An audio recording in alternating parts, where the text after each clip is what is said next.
السلام علیکم ناظرین، welcome to world heritage official. جی تو ناظرین، آج ہم بات کریں گے ٹائٹینک کے بارے میں۔ RMS ٹائٹینک یہ ایک مشہور برطانوی مسافر بحری جہاز تھا جو اپنے پہلے ہی سفر کے دوران ایک برفانی تودے سے ٹکرا کر ڈوب گیا۔ اس حادثے میں ہلاک ہونے والوں کی تعداد 1512 تھی۔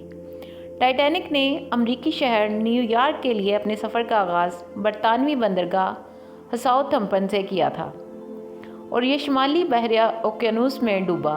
اس کا ملبہ اب بھی سمندر میں 3 یا 4 ہزار میٹر گہرائی میں موجود ہے۔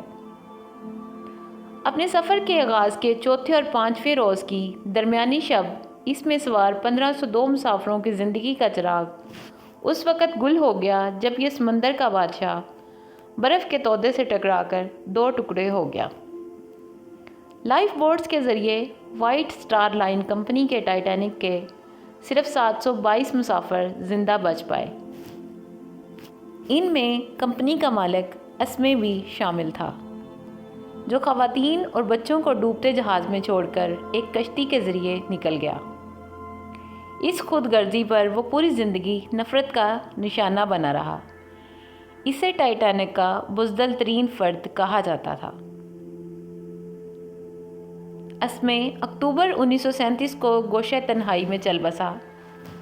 دوسری طرف جہاز کا کپتان ایڈورڈ جان سمتھ بیشتر عملے کے ساتھ خواتین اور بچوں کو بچانے کی کوشش میں خود ڈوب کر انسانیت پر احسان کر گیا۔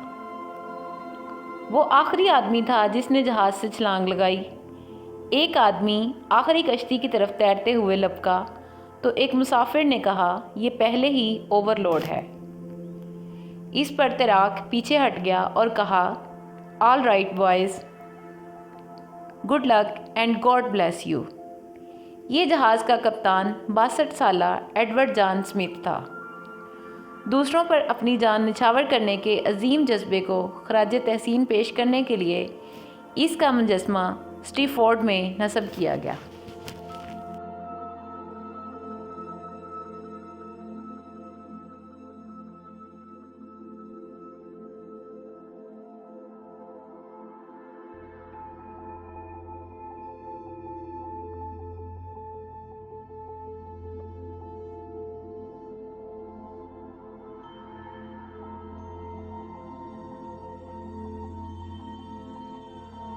ٹائٹینک جہاز تک پہنچنے کے لیے آپ کو تقریباً 4 کلومیٹر سمندر کے نیچے جانا ہوگا، جو ناممکن ہے کیونکہ سمندر میں آپ جتنی گہرائی میں جاتے ہیں اتنا ہی پانی کا پریشر زیادہ ہو جاتا ہے۔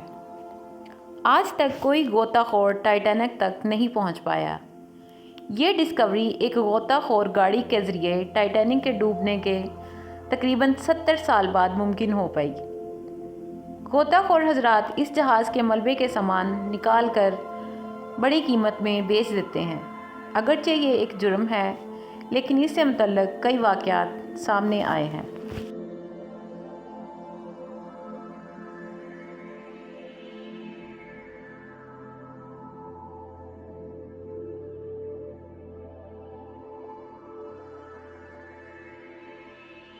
نئی تحقیق میں اندیہ دیا گیا ہے کہ 14 اپریل 1912 کی شب زمین کی مقناطیسی میدان میں عارضی انتشار ٹائٹینک کے حادثے کا باعث بنا۔ جریدے ویدر میں شائع ہونے والی یہ تحقیق ایک موسمیاتی ماہر میلا زنکووا کی جانب سے کی گئی۔ عینی شاہدین نے برفانی تودے سے ٹائٹینک کے ٹکرانے کے بعد مضبوط ناردرن لائٹس کو آسمان پر دیکھا تھا۔ RMS کارپیتھا کے سیکنڈ آفیسر جیمز بیسٹ، وہ بحری جہاز جس نے 15 اپریل کو علی الصبح ٹائٹینک کے 705 مسافروں کو بچایا تھا، 14 اپریل 1912 کی رات کو اپنی لاگ میں لکھا تھا، آسمان پر چاند نہیں تھا مگر ناردرن لائٹس کی روشنی چاندنی کی طرح جگمگا رہی تھی۔ ٹائٹینک حادثے میں بچ جانے والوں نے بھی صبح 3 بجے کے وقت اپنی لائف بوٹ میں آسمان پر ان روشنیوں کا ذکر کیا تھا۔ اس طرح کی روشنیاں سورج کی جانب سے تیز رفتار ذرات کے سیلاب کے اخراجات کے نتیجے میں پیدا ہونے والی شمسی طوفان سے بنتی ہیں۔ جب یہ ذرات زمین کے ماحول سے ٹکراتے ہیں تو زمینی ماحول کی گیسز کو توانائی ملتی ہے، جس سے وہ سبز، سرخ، جامنی اور نیلے رنگ میں جگمگانے لگتی ہیں۔ یہ شمسی ذرات زمین کی برقی اور مقناطیسی سگنلز میں مداخلت بھی کرتے ہیں، جس سے برقی ڈیوائسز کے افعال متاثر ہوتے ہیں۔ اس تحقیق میں یہ خیال پیش کیا گیا ہے کہ یہ شمسی طوفان اتنا طاقتور تھا جو اس مقام پر ناردرن لائٹس کا باعث بنا، جہاں ٹائٹینک برفانی تودے سے ٹکرایا تھا۔ اس شمسی طوفان کے نتیجے میں اس کے مقناطیسی کمپاس اور جہاز کا الیکٹریکل ٹیلی گراف متاثر ہوئے تھے۔ شمالی بحر اوقیانوس میں برفانی تودوں کے حوالے سے وہاں سفر کرنے والے دیگر بحری جہازوں کی معلومات سے آگاہ رہنے کے لیے ٹائٹینک کے کپتان ایڈورڈ جان اسمتھ نے حکم دیا تھا کہ زیادہ خطرناک علاقے میں جانے سے گریز کیا جائے، مگر تحقیق میں بتایا گیا کہ اس شمسی طوفان کے نتیجے میں جہاز کی سمت میں کمپاس کی خرابی کے نتیجے میں معمولی تبدیلی آئی اور خطرناک برفانی علاقے میں جانے سے بچنے کی بجائے وہ بحری جہاز سیدھا اس طرف چلا گیا۔ اس خیال میں ٹائٹینک کے سانحے کے ایک اور پہلو کی وضاحت بھی ممکن ہوتی ہے، اور وہ یہ ہے کہ ڈوبتے ہوئے جہاز سے مدد کی درخواست پر دیگر بحری جہازوں نے پہلے غلط سمت میں تلاش کی اور بعد میں درست جگہ پر پہنچے۔ تحقیق میں بتایا گیا کہ یہ شمسی مداخلت ہی امداد کی کوششوں میں رکاوٹ بھی بنی۔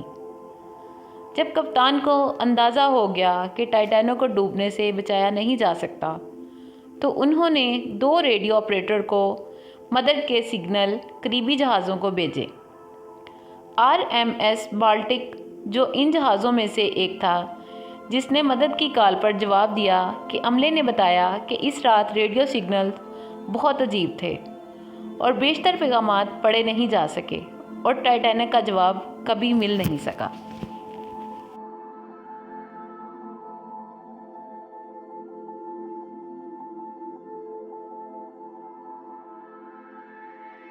کہ فوری مدد نہ ملنے کی وجہ سے 15 اپریل 1912 کو رات کے 2:20 پر برطانیہ سے امریکہ کی جانب اپنا پہلا سفر کرنے والا بحری جہاز ٹائٹینک نیو فاؤنڈ لینڈ کے ساحل سے لگ بھگ 400 میل دور برفانی تودے سے ٹکرا کر ڈوب گیا۔ ٹائٹینک تیار کرنے والوں نے اسے کبھی نہ ڈوبنے والا جہاز قرار دیا تھا، اور یہ اپنے عہد کا سب سے پرتعیش بحری جہاز بھی تھا، مگر یہ اپنے پہلے سفر کے دوران ہی بحر اوقیانوس میں غرق ہو گیا اور اس پر سوار 1500 افراد ہلاک ہو گئے۔ جی تو ناظرین، یہ تھی ہماری آج کی ویڈیو۔ آپ کو ہماری یہ ویڈیو کیسی لگی اپنے کمنٹس میں ضرور بتائیے گا۔ مزید ایسی ویڈیوز کو دیکھنے کے لیے ہمارے چینل کو سبسکرائب کرنا بالکل نہ بھولیے گا۔ نیکسٹ ویڈیو تک کے لیے اللہ حافظ، اپنا بہت سا خیال رکھیے گا اور اپنی دعاؤں میں یاد رکھیے گا۔